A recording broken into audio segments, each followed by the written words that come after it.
Cette vidéo porte sur la psychrométrie. La psychrométrie pour l'air comprimé se limite à la quantité d'eau qu'on trouve dans l'air. Donc, on peut voir la quantité d'eau qu'il y a dans l'air selon les différentes températures, selon différents degrés de compression. Et aussi, on peut déterminer aussi le point de rosée, température à laquelle l'eau va condenser à certaines températures. Supposons qu'on a un volume d'air qui est représenté en deux dimensions ici par le carré qui est vert ici.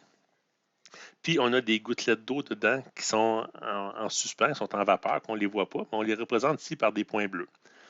Donc, si, mettons, on a de l'air à la pression atmosphérique comme ça, puis on la compresse, on la comprime jusqu'à un petit volume plus petit comme ça. Bien, les molécules d'eau vont être plus près une de l'autre, peut-être jusqu'à un point où il va y avoir trop d'eau pour ce qui est capable de contenir le volume d'air comprimé. Si on dit que dans le volume vert ici, on est capable de contenir 10 grains d'eau au total. La capacité totale de l'eau, de l'air, serait 10 grains, 10 petites boules bleues. Puis ici, on voit qu'il y en a juste 5. Donc, on a 5 grains sur une capacité totale de 10 grains. Donc, on pourrait dire que l'air est saturé à 50 % d'eau. Donc, l'autre terme pour le dire, c'est l'humidité relative est de 50 %. Donc, si on tient compte encore que ce qui est représenté par le carré vert et le carré rouge, c'est des volumes d'air seulement, ce n'est pas un réservoir, mais c'est vraiment une quantité d'air. Bien, quand la quantité d'air se comprime, bien, elle peut contenir moins d'eau. C'est un peu comme une éponge, même si l'éponge ne dégoutte pas, si elle est gorgée d'eau puis on la compresse, bien, il va y avoir de l'eau qui va sortir de l'éponge. C'est la même chose avec de l'air comprimé.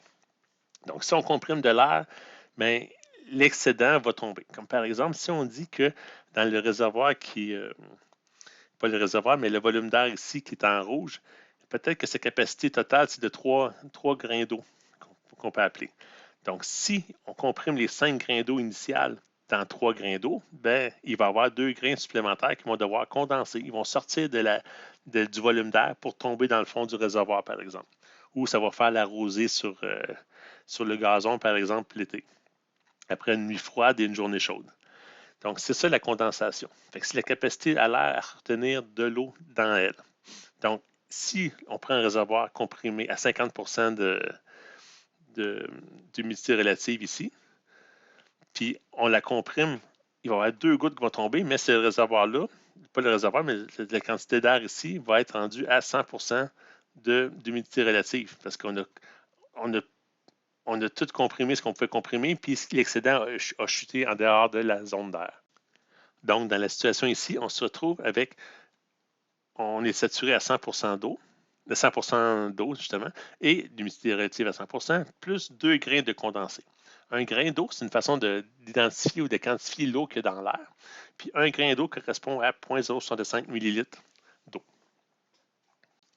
Donc, ce qu'il faut se rappeler ici dans la représentation, c'est que le volume qui est représenté en vert, c'est le volume de l'air simplement. Une fois comprimé, il devient le petit volume rouge d'air comprimé. Maintenant, si on transforme ça en volume noir, ça, c'est la partie réservoir. Donc, si, mettons, l'air comprimé qui avait ici était dans un réservoir, mais l'air qui avait chuté du volume d'air rouge avant, là, il ne peut pas tomber en dehors du réservoir. Fait que l'air ne sera plus capable de contenir l'eau. Donc, l'eau va tomber dans le fond du réservoir, puis elle va simplement condenser dans le fond du réservoir. C'est pour ça qu'il y a deux petites grains d'eau qui vont être condensés. Parce qu'à la grosse pression, ici, ben, l'eau va avoir condensé dans le fond du réservoir. Donc, si on comprime à 50 % d'humidité relative, on va tomber à 100 % d'humidité relative dans celui-là ici. On va être à 100 % d'humidité relative, mais l'eau va rester dans le réservoir complet. Donc, si après l'avoir compressé, on le décompresse, donc on appelle ça une détente, si on revient de ce côté-là, on va tomber à 50 % d'eau au total, parce que les 2 grains d'eau qui vont avoir condensé dans le fond du réservoir, bien, ils vont se redétendre, ils vont reprendre leur place dans l'air. Donc, on va retrouver encore 5 grains d'eau sur une capacité totale de 10 dans cet exemple-là. Donc, on est à 50 % d'humidité relative.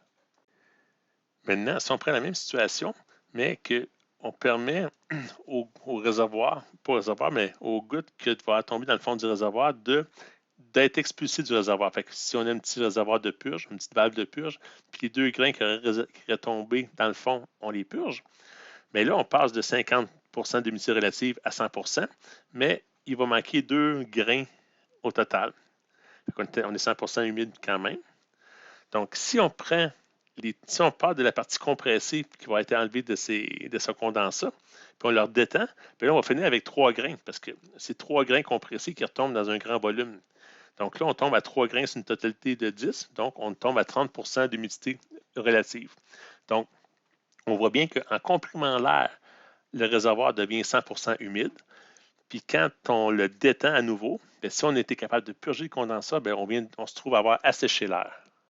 Une autre façon de visualiser la quantité d'eau dans l'air, c'est en utilisant le simulateur de FET.colorado.edu. En fait, c'est pas ce qu'on veut simuler par cette vidéo-là, dans ce simulateur-là, c'est plus la quantité, les molécules bleues représentent les molécules d'air, puis on regarde la différence de pression qui est associée à la température et au volume. Le P1V1 est égal à P2V2, ou P1V1 sur T1 est égal à P2V2 sur T2. Mais on va utiliser ce même principe-là, la même simulation-là, mais on va remplacer les molécules bleues, comme c'était de l'air, par de l'eau. Disons que les molécules d'eau sont représentées en bleu, puis ils bougent comme ça dans un volume de 10, mettons, de 12. Donc, si on assume que, mettons qu'on remplace la pression par l'humidité relative, quand on a un volume de 12, on voit qu'on a l'humidité relative à 50 mettons. Il y a 11 graduations, mais mettons que c'est la moitié de tout ça, donc à 50 Donc, si on rapetisse le volume à 6, qui est la moitié de 12, c'est pas trop comme ça, à 6, voyez-vous, on est comme à peu près à 100 d'humidité relative. Puis là, on voit qu'il n'y a plus beaucoup de place pour les molécules d'eau. Fait on aurait compressé de 2 fois. Si on rajoutait des molécules supplémentaires, on voit qu'il n'y a plus de place, puis là, bien, ça condense. Fait, voyez-vous, la surface de l'air ou le volume d'air déchargerait ces molécules. Fait que c'est ce qu'on pourrait voir comme de la condensation dans ce cas-là. Puis si au lieu de rajouter des molécules, on fait juste redétendre comme tantôt. Fait que même si on avait des molécules qui condensent dans le fond du réservoir, si on détend à 12, bien, voyez-vous, il ne se passe rien de spécial. On vient juste retomber à 50 d'humidité relative.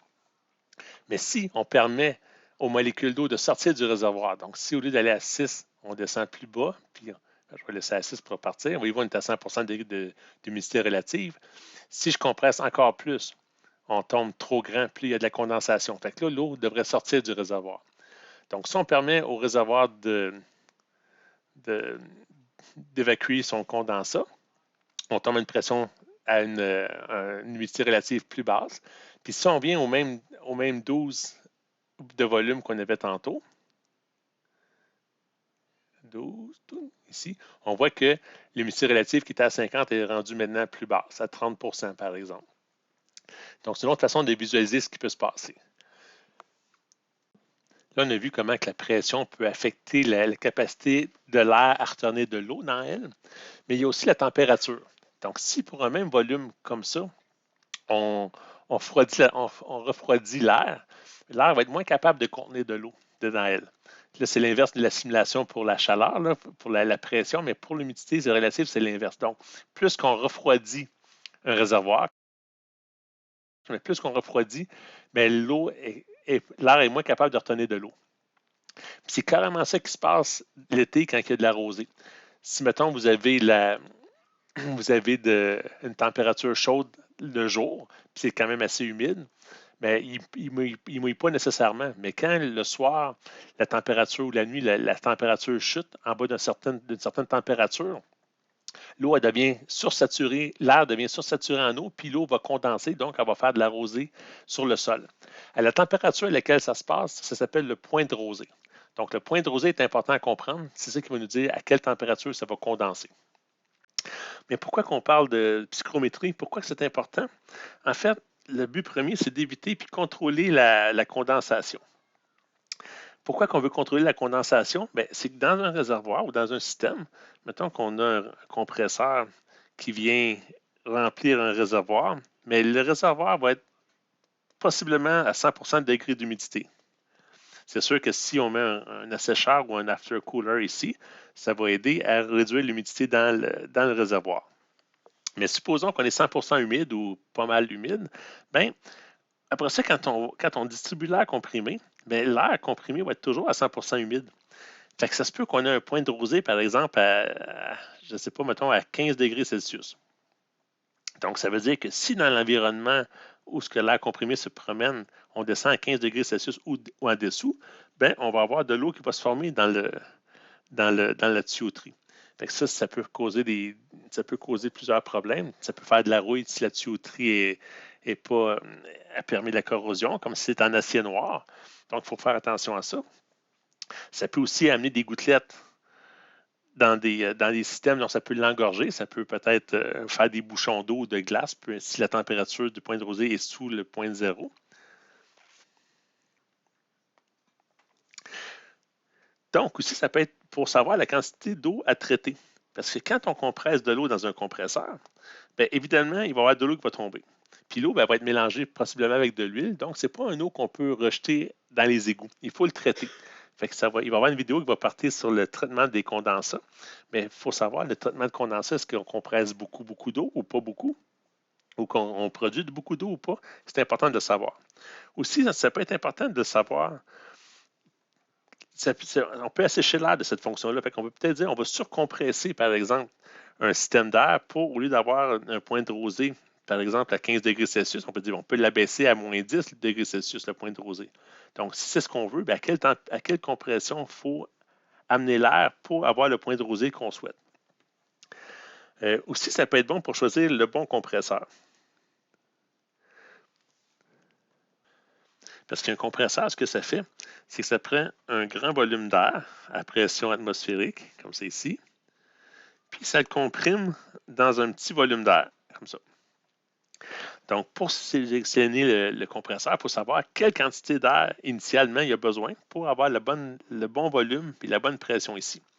Mais si l'air dans lequel on puise l'air pour comprimer est gorgé d'eau, bien, ces gouttelettes-là, ils prennent de l'espace dans l'air. Donc, ça va prendre un plus gros réservoir ou une plus grosse, pas un réservoir, mais ça va prendre une plus grosse quantité d'air pour arriver à la même quantité finale d'air comprimé qu'on souhaite avoir.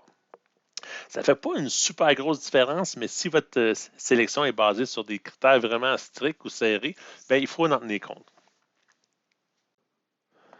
L'autre point important, c'est pour savoir contrôler l'environnement où que le compresseur va se trouver.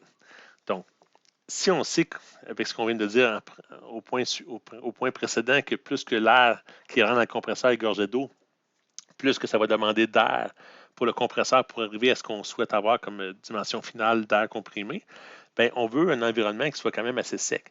Fait que si le compresseur est dans une buanderie, par exemple, puis qui peut être soumis à un environnement qui est très chaud, ben c'est pas une bonne idée. Peut-être que ça serait mieux d'avoir une ventilation spéciale ou avoir un apport d'air extérieur ou peu importe pour justement amener de l'air qui n'est pas trop humide dans le compresseur.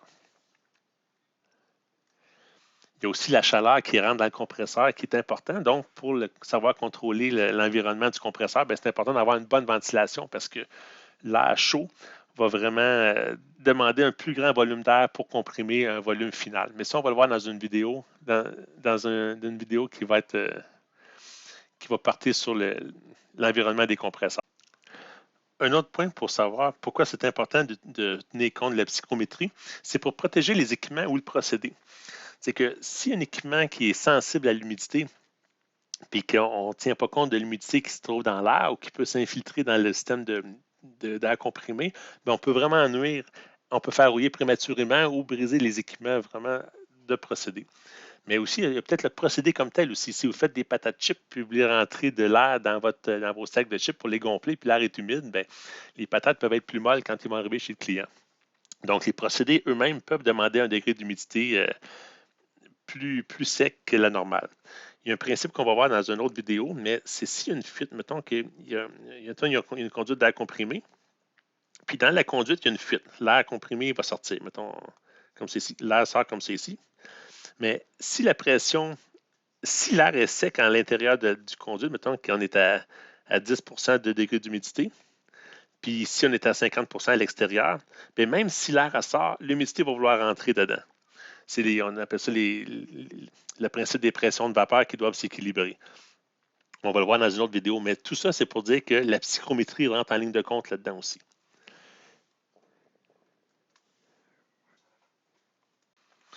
Pour résumer, Quand on a un volume d'air, assurément qu'il y a des gouttelettes d'eau dedans qu'on peut qualifier ou quantifier en termes de grains. Puis quand on compresse la quantité d'air, ben on se trouve à diminuer sa capacité à l'air de contenir de l'eau. Si on comprime au-delà de sa capacité à contenir 100% l'eau, ben, il va y avoir de la condensation, ça va chuter. Ça, c'est une façon d'assécher l'air. L'autre façon d'assécher l'air, c'est de réduire sa température. Plus que la température est basse, moins que l'air est capable de contenir de l'eau.